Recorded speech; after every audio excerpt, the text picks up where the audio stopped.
Well, welcome to the Debt Matters podcast, where we help Canadians find solutions to their debt with licensed insolvency trustees from across Canada. I'm Wayne Kay, and in today's show, we're going to be talking about what are your rights with creditors and collection agencies. Like, how do you get them to stop those mails and the letters and the calls? And to find out all about this, I've got Mark Marshall with me from Allen Marshall and Associates, licensed insolvency trustee in New Brunswick, the St. John office. Mark, thanks very much for being here. Thanks for having me. It's always interesting to learn about what people's rights are and debts. I don't know why, but debt is something that terrifies so many people, and they don't know what to do, and they're spending endless nights where they're just awake and they're stressed and they're worried. And then all of a sudden, you get the creditors calling, which adds to that stress. Am I right? Well, it does. Yeah. I mean, it's one of those things is that individuals find themselves in a bit of a vulnerable position, and, they'll get phone calls, some of the information valid, some of the information not valid. And people, when they're stressed out, kind of often tend to believe everything that's told to them. Mm-hmm. And is it worse now because there's a lot of scam calls that happen as well to add into this mystery of what debt and collectors are all about? Yeah, there's that. I dealt with a gentleman today that had forwarded me some text messages from a collector that was overseas, didn't appear to be valid, and when I researched it, it was a scam, and they were looking for him to send money send money offshore that obviously he would never be able to get back again. And of course, he was kind of beside himself a little bit, and he was prepared to do it, but obviously talked him off the ledge, had a little chat, did some research on the internet, and at the end of the day, he's hopefully not sending any money offshore. That's good. Yeah, well, as soon as you said it, I mean, when we deal with the police a lot in media, finding out that once you take that step and you actually send money, it's almost impossible to get that money back. So great that he actually reached out to you, right? Yeah, no, it's one of those things is once the money's offshore, it's gone. And it's easy. I know people, it's one of those things when they run into those scenarios, they find themselves, if they've been out some money, they find themselves to be embarrassed. And so then it's one of those things is that oftentimes they don't want to kind of follow through the channels of either reaching out to somebody to help them or, calling the authorities because they don't necessarily want to divulge the information. Mm-hmm. It's a tough thing. And scammers are getting more and more sophisticated these days in terms of, getting information out or collecting information that kind of makes them appear to be valid. So now, going back away from the scammers, people do get into financial trouble and they do answer phone calls from creditors. What does that look like? There's two, I guess, approaches. One is that you could have, a debt, the debt's in-house and the in-house collection team would be making some phone calls. So, you could have a bank or like a chartered bank that you owe some money to, you're falling behind on the payments. And so you're finding that the chartered bank is making those phone calls. So they'll make inquiries to say, okay, your payment's behind. What are you going to do? And then, oftentimes the chartered banks or other creditors will kind of shuffle or sell the burden of the collection off to a collection agency. And then, you'll get a phone call from a collection agency that, you've maybe never heard of before. You're saying to yourself, geez, I don't owe these people any money. And they're identifying themselves as XYZ collection agency. And you're thinking, okay, where did this debt come from? And is it legitimate? Mm-hmm. Does the original debt have to disclose that they passed it on to a collection agency? They generally don't. No, they don't. And so I would suggest anybody that's receiving a call from a collection agency or identifying themselves to be, a collector on behalf of a bank or another creditor, really you should be asking for some kind of proof in writing, because they expect you to take their word for it. But again, your rights would be you send me something in writing that shows that you're an authorized collector for this debt, so you can verify it before you start getting into a position where you're sending anybody any money. But all in all, if you do fall behind on your payments, creditors are allowed to actually call and initiate kind of a collection activity, whatever that may look like. Yeah, they are. They are, absolutely. And generally the collection action is kind of handled province to province. And so, depending on which province you're in, you'd have consumer affairs that in essence kind of governs what they do. And a lot of times you'll have provincial act that will dictate what they can and cannot do in terms of calling. There's different rules and regulations. The issue you run into is that they're not allowed to threaten you. They're not allowed to use threatening behavior. I mean, there's a list of things that they can and can't do. Can we go through a couple of those things? Sure. Yeah, absolutely. I've got a list that I pulled down just from the province of New Brunswick in terms of things that they're allowed to do and allowed not to do. These things would be, similar across the country, province to province, but they can't threaten or start any legal or court action or collect the debt without first notifying you that they've received creditor approval to do so. So again, that's falling back to making a request to ask them for proof that they're verified as a collector for the debt. They can't collect more money than that's owed, right? So, you can't have a collection agency say, you owe this bank $1,000, but you give me $1,200 and we'll consider it square. They can't do that. Oh, okay. They can't call you in a way that costs you money, so they can't make collect calls to you. They can't call your cell phone, try and charge things back to you at all. They're not allowed to call you at work. Now, what happens a lot of times is people will, when they're filling out a credit application, they'll ask you for all your details, right? So they'll say, okay, what's your cell number, what's your home number, and what's your place of employment, and that contact information. So that ends up in their hands, and they'll make those calls. Now the thing is that if you get a call at work, you are, basically you would just say to them, look, please don't call me at work. Please call me after hours. You do have to talk to them. So you just kind of set the boundaries and ask them to touch base with you, at home on your own time. Mm-hmm.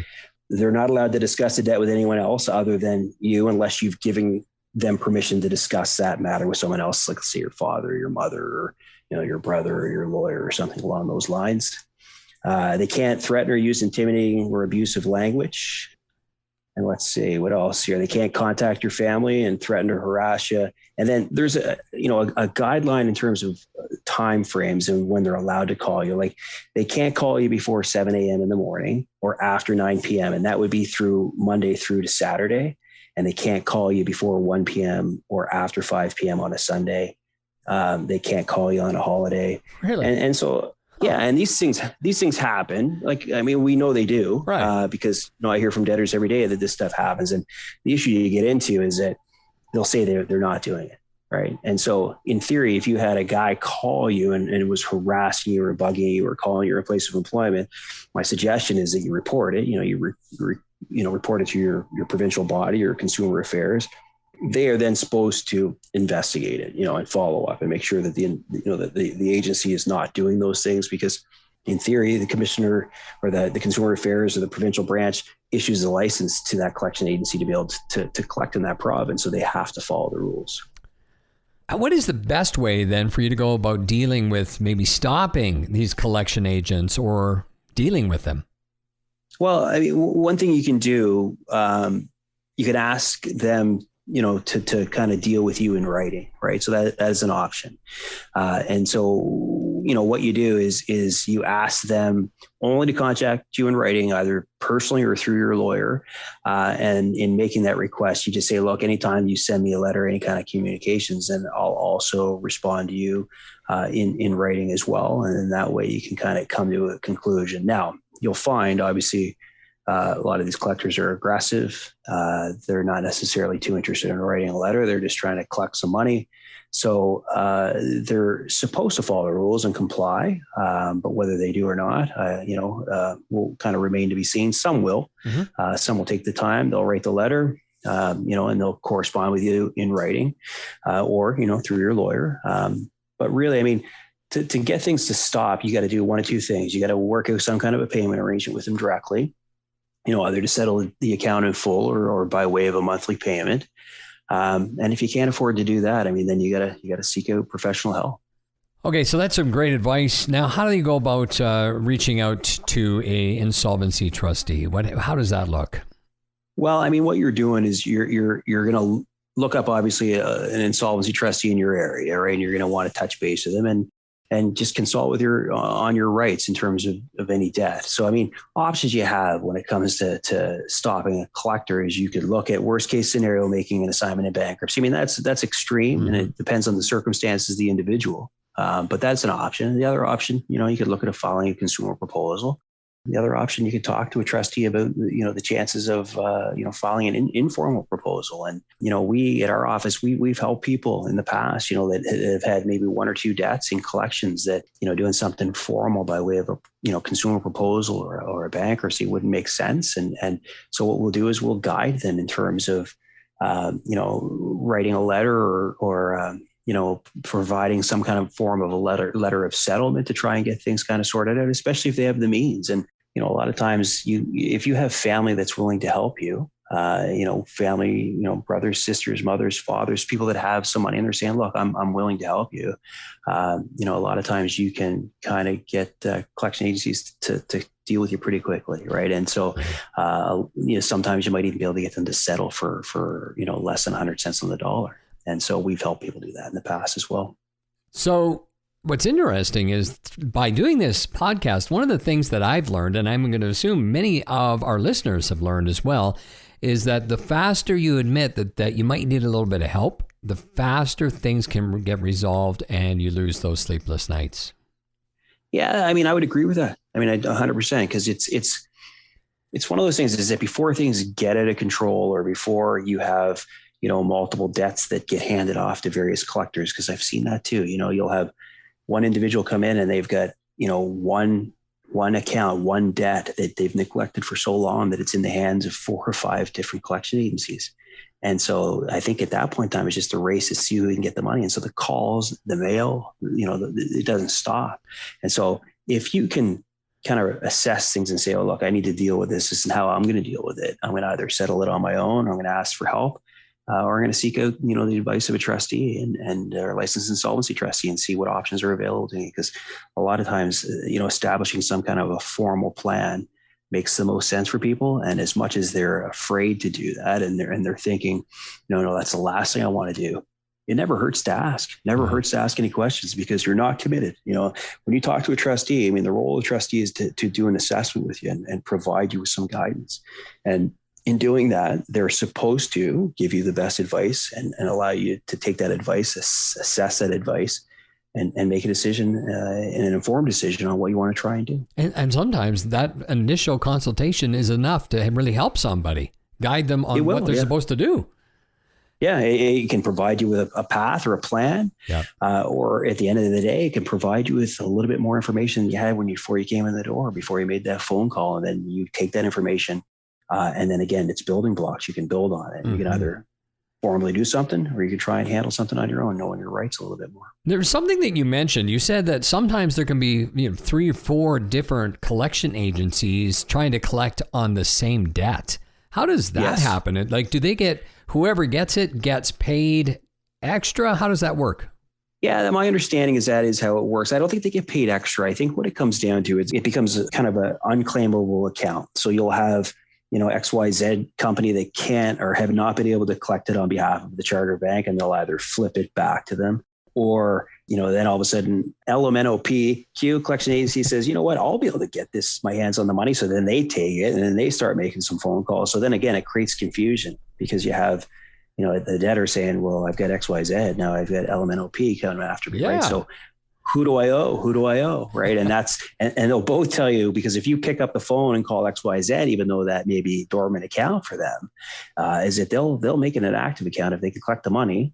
Again, whether they're entitled to do it or not, that's a question that remains to be seen. But I think that they, in the business that they're in, they'll do everything they can to try and get the debt and just kind of notify, the original creditor that they've been able to satisfy. Mm-hmm. But they won't negotiate. So if the debt is $5,000, they're not going to give it to you for $2,500. They generally won't know. Okay. No, unless it's done through a formalized plan. Now, we've seen in the past is that you will find sometimes they will settle the debt partially if the money is going to be available immediately. Now, my suggestion and a little trick in doing this is that if you are going to settle any debt, if you're going to settle it with a collection agency or settle any debt informally, then what you're doing is you got to ask, as one of the terms is that you're asking them to report on the credit report as if the debt's been satisfied in full, right? Because if it's reported as being satisfied partially, it doesn't help you. It doesn't help your overall credit at all. Perfect. Well, this is great. This is really eye-opening for a lot of people, I hope. And I think we should mention that there's a consultation that you guys do for free first time, right? Yeah, there is. Absolutely. Yeah. And it's not even necessarily limited to a first time. If someone has multiple questions, we'll sit down with someone and do an assessment, give them some advice. They can make a decision in terms of what they want to do. And sometimes, you'll chat with somebody and that will lead to further questions. And those further questions might be a day or two later, which is fine. Right. We never have any problems chatting with people and making sure they're kind of informed of what they're going to do or what they should be doing. Yeah. Perfect. Mark, any final words you need to share with us about this topic?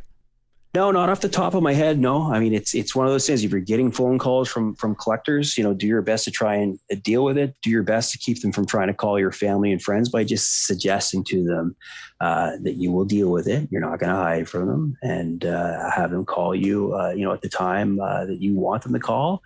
And then when they do call, make sure you answer the phone or, ask them to deal with you in writing. Terrific. Mark, thanks very much for all the great information. Okay, no problem. Thank you. Yeah, my guest today, Mark Marshall. And if you want to schedule that free consultation or learn more from Alan Marshall and Associates, you can check out wecanhelp.ca.